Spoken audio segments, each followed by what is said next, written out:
Within 20 minutes or maybe even 15 minutes, there were 6 police cars and 13 coppers at my doorstep. Yeah, okay.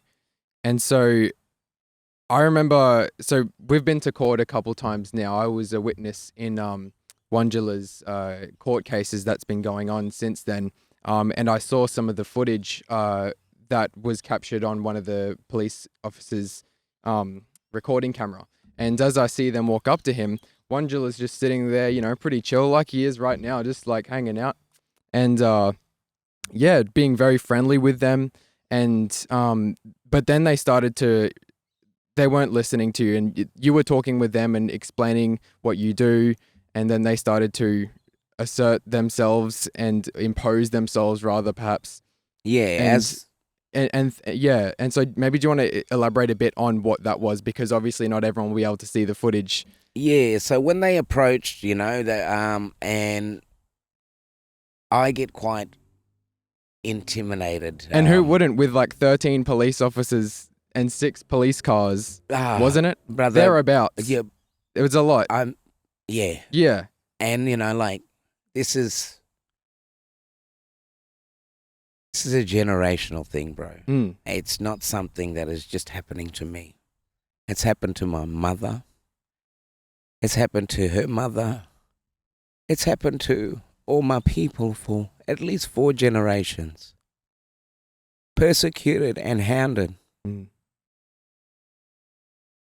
I didn't realize that day I went and I chose to sit down on that ground that day. I didn't choose. My belly was hungry. Yeah. I was hungry. It was a choice of survival for me to go there. Yeah. Yeah, that's right. And I didn't go there to be hounded by any of these police officers. But what I found out that day disturbed me.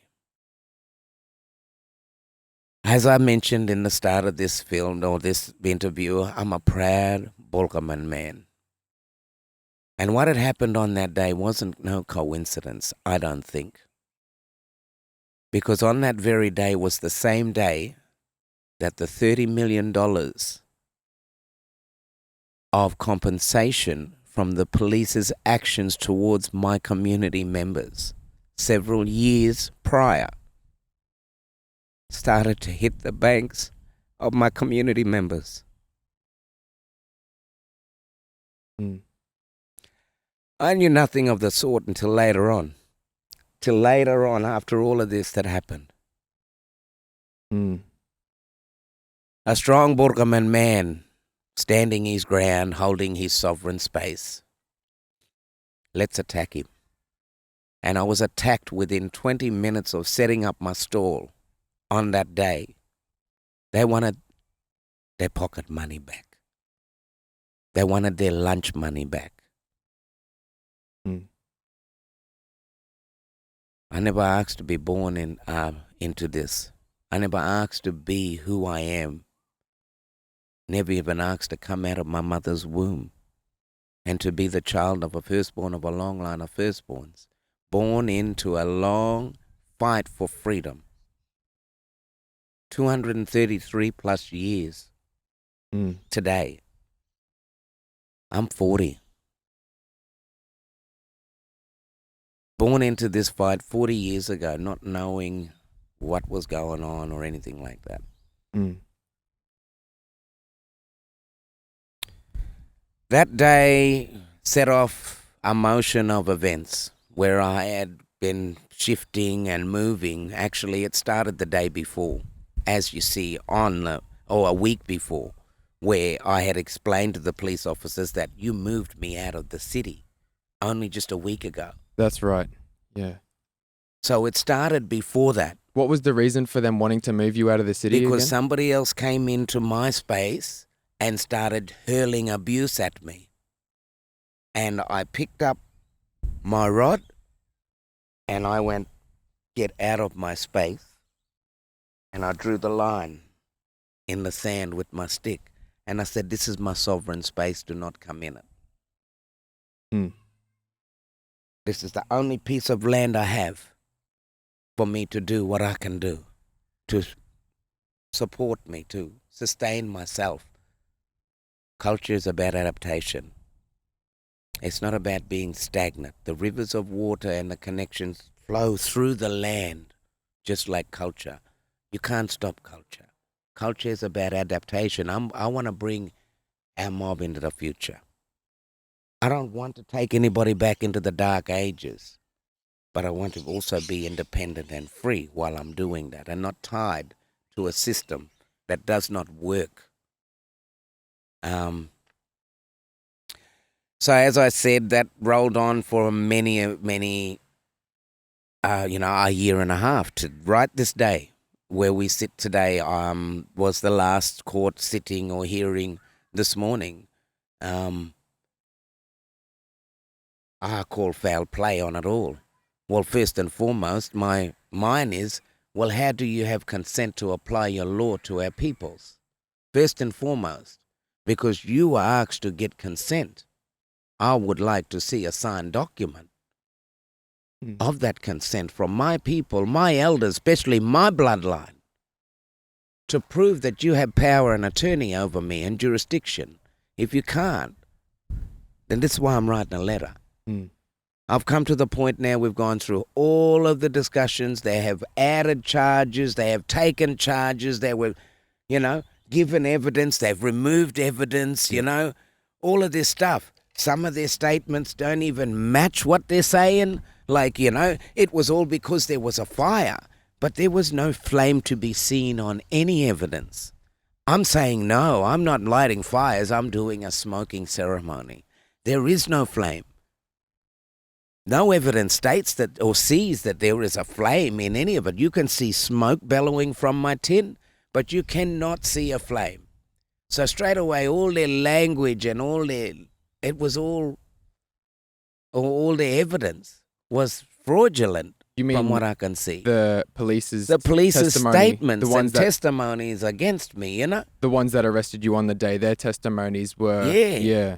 Yeah, they didn't match up with the evidence or anything like that. And then even the evidence the footage that they did show, the scenario of the whole situation changed because they only provided one footage from the video cam.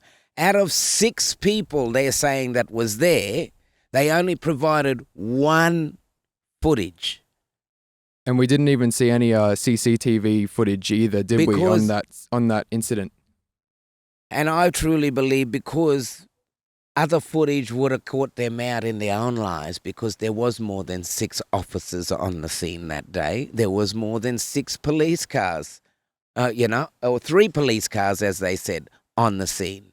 But because they only had to use that one footage so that they couldn't catch themselves out. But they caught themselves out as far as I'm concerned, by the way that they shifted the pieces throughout the whole play. Judges walked in, I walked in, and I asserted my sovereign rights, as you bared witness sometimes, that I walked into the room and I declared myself as Whanjulla Imballa Bogabella Biyagamari. And the judges get up and walk out. Why do you think they walked out? Because their authority is no match to the original peoples of this land, and we have never ever ceded our sovereign rights at all. Our allodial title still stands.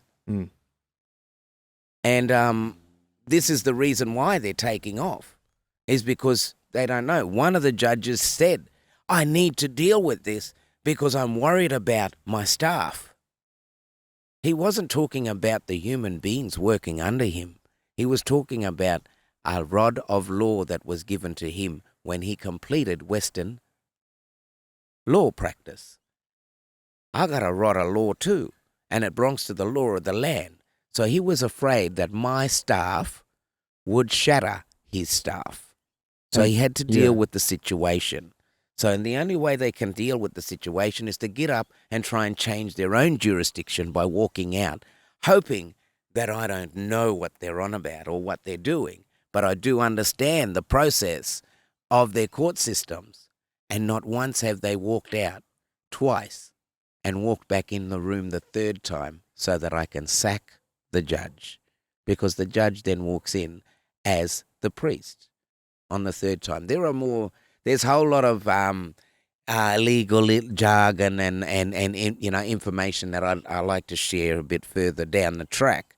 But this here is like right here, right now, today is about finally after a year and a half of trauma, pain, suffering, mentally, physically, spiritually, to the point of me actually packing my, being attacked several times that I had to pack up my shop, my cultural space, and retreat back to Palm Island, and then having to come back for a court case, which has left me stuck here because I just cannot afford to go back and forth on a boat because I don't receive an income or any support from any Western corporation at all.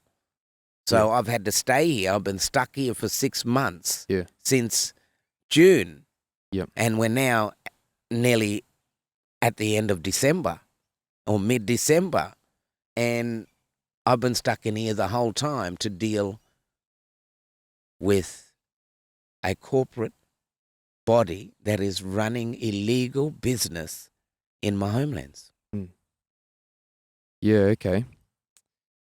I wanted to just touch on what you used in court to defend yourself. Because when I was there with you, you'd often put things to them that they couldn't answer, like when you'd assert yourself as with the identity. You know that trickery that they use with the identity with the with the strawman account and the birth certificate and all do you of want that. to explain a bit of how you went about that and how you think that really helped you win, or Well, I stood in my sovereign capacity. I've actually reclaimed my spiritual name. I've given away the English name or the giveth and the taketh name of the Western system, which is your first and your last name, which is tied to the birth certificate, which is tied to the stock exchange. A lot of people talk about it and share the information about the strawman account. Okay. And this is the thing, is that I stand and live and breathe as Whanjulla Imballa Bokobella Yakamari, and they have my image, my face, attached to a document that has a name in full, all capital letters. And what does that mean? That means it's a dead entity. It's a corpse. As they've created a corpse or a dead entity with my image attached to it. And so how do you get around that then in court? So I stand in my full sovereign capacity. I don't produce anything of the Western system at all. I don't have any identifications or anything like that. I don't have any agreements with the system. I don't have a fixed abode. They're little trickeries that the Western system uses, or the maritime system uses to usurp your sovereign rights. So even, using words like, do you understand? So I use that back on them. Do you understand sovereign law? And they'll nod, but they won't specifically say, because if they specifically say and it's recorded, then they have a contract that can be revoked. Yep. Because they've acknowledged the power of our sovereignty. Do you remember when that dude, was it one of the judges? He you were explaining yourself and really defending yourself and saying everything so well, and he was just like flipping through the paper, and then you said something. I and said, he's like, when I he told wouldn't him look to at you look the at entire me. time, didn't look at you, and then all of a sudden he's like, and then quickly looked up and back down. What was it that you brought up? Well, this is kind of going back a bit, so it's okay. Yeah, I know what it is. It's like, I just thought it was funny because it was when you were like really asserting your sovereign law in the court. Yeah. And that made him look up. That was funny. After he wouldn't make any eye contact whatsoever. Yeah. Because I said to him, I said, here, look at me. I'm Whanjulla Imballa Bokobella Yagamari, and he refused to look at me. He was looking at the paper and looking everywhere else, and and then I said to him, well, look at Timothy J. Cummings. And I held all the documents that have, as I walk into the courts, with, here we go. So what's all this? So these are all the charges, the Queensland courts outcomes, and Okay. all of this. This is all what I'm taking. Getting ready to write my appeal, and Yeah. well, through the appeal process, I'm going to serve them because I've stood there as an original man of the land in flesh and blood, and I've spoken to them, and every word out of my mouth has just flown over their heads, or they have not accepted or acknowledged that I've stood in the room. So now I have now started to write this letter. I am introducing who I am, as I do in every courtroom, and at every time I walk in there. I am Whanjulla Imballa Bogabala Yakamari, and you have created an entity in my image without my consent. So getting back to that day inside the courtroom, these are it. These are the entities of that. This is the documents. That is not me. It's got but it's got my image attached to it under that name. Yep. That corporation, Timothy Jai Cummings, which I never consented to at all. So I'm saying, look at me. I'm Whanjulla Imballa Bogabala Yakamari, and he wouldn't look at me. Yeah. He would not look at me, and I held this, plastic bag full of all of these documents. I held them up this side, and I said, well, look at Timothy Jai Cummings then. And he put his head up like that, and I already had the documents in my hand over here, and I've got my hand in front of my face pointing like this. Yeah. And when he looks at me, I go, that is Timothy Jai Cummings. I am Whanjulla Imballa Bogabala Yakamari. How do you expect Timothy to enter into any contract? Because Whanjulla Imballa Bogabala Yakamari does not give consent.